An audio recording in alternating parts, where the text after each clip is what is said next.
ঢাকার সাভারে বিনামূল্যে দিনব্যাপী বাংলাদেশ জামাত ইসলামীর পক্ষ থেকে ফ্রি মেডিকেল ক্যাম্প অনুষ্ঠিত হয়েছে। শুক্রবার সকাল থেকে বিকেল পর্যন্ত বাংলাদেশ জামাত ইসলামী সাভারের ভাকুরতা ইউনিয়ন শাখার আয়োজনে এ জনসেবামূলক কর্মসূচির আয়োজন করা হয়। কর্মসূচি বাস্তবায়নে সার্বিক সহযোগিতা প্রদান করেন বাংলাদেশ জামাত ইসলামী মনোনীত ঢাকা ২ আসনের সংসদ সদস্য প্রার্থী ইঞ্জিনিয়ার মোহাম্মদ তৌফিক হাসান। ফ্রি মেডিকেল ক্যাম্পে বিশেষজ্ঞ চিকিৎসকদের থেকে বিনামূল্যে চিকিৎসা সেবা গ্রহণ করেন প্রায় ৫ শতাধিক নারী, পুরুষ ও শিশু। চিকিৎসার পাশাপাশি রোগীদের ডায়াবেটিস পরীক্ষা, রক্তের গ্রুপ নির্ণয় করা সহ ফ্রি ঔষধ প্রদান করা হয়। বিনামূল্যে ওষুধ ও চিকিৎসা পেয়ে খুশি ফ্রি মেডিকেল ক্যাম্পে চিকিৎসা নিতে আসা রোগীরা। আলহামদুলিল্লাহ, এটা একটা সেবামূলক কাজ। আমরা আশা করি ইনশাল্লাহ এর মাধ্যমে জনগণ সন্তুষ্ট এবং জনগণ যেন ভালো থাকে, ভালো কাজ করতে পারে জামাত ইসলামে। আমরা দোয়া করি ইনশাল্লাহ এর জন্য।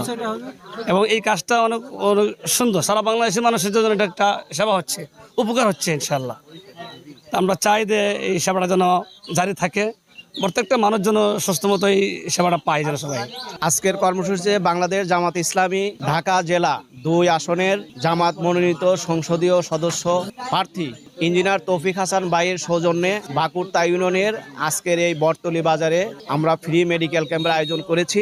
এই ফ্রি মেডিকেল ক্যাম্পে বিভিন্ন পর্যায়ে বিশেষজ্ঞ ডক্টরগণ রোগী দেখবে, যেমন কিডনি, চর্ম এবং গাইনি রোগ বিষয়ে বিশেষজ্ঞ ডক্টর। তার পাশাপাশি আমরা এই রোগীগুলোকে ফ্রি রোগী দেখার পাশাপাশি এদেরকে ওষুধপত্র ফ্রি দেওয়া হবে। তার সাথে আমাদের ডায়াবেটিক্স এবং ব্লাড গ্রুপিং টেস্টও ফ্রির ব্যবস্থা আছে। আজকে আমাদের ক্যাম্পটা সকাল 10টা থেকে শুরু হয়েছে। আমরা আশা করি বিকেল 5টা পর্যন্ত আমাদের ক্যাম্প অব্যাহত থাকবে। তারপরেও যদি আমাদের রোগীর উপস্থিত থাকে, আমরা সকল রোগীর সেবা দিয়ে আজকে আমাদের এই প্রোগ্রাম আমরা শেষ করব। আয়োজকরা জানান, বর্তমান সময়ে স্বাস্থ্যসেবা অত্যন্ত ব্যয়বহুল হওয়ায় দরিদ্র ও প্রান্তিক জনগোষ্ঠীর কাছে বিনামূল্যে চিকিৎসা সেবা পৌঁছে দেওয়াই এই ক্যাম্পের মূল উদ্দেশ্য। এমন উদ্যোগের মাধ্যমে সমাজের সুবিধাবঞ্চিত মানুষের স্বাস্থ্যসেবা নিশ্চিত করা সম্ভব। ভবিষ্যতেও এ ধরনের ফ্রি মেডিকেল ক্যাম্প আয়োজনের পরিকল্পনা রয়েছে বলে জানান আয়োজকরা। সোহেল রানা, মানবজমিন।